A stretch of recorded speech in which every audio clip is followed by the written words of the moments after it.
Hello everybody, I'm Human, the CPO at Sonibel Instruments. We have a new product that catches your weld defects in real time. We have a clip-on sensor that listens to your welds, and in case its defects come up, you will be notified on a screen. I'm now going to simulate a defect for you. Start.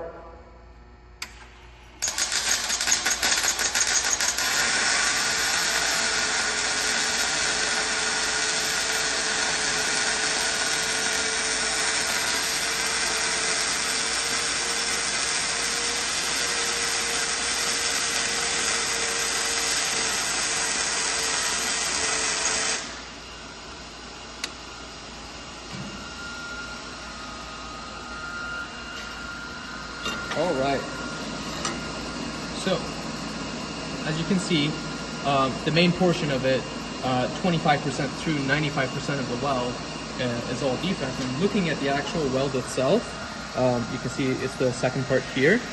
There's quite a bit of lack of penetration going on, especially on the lower half of the weld, the lower leg of the weld.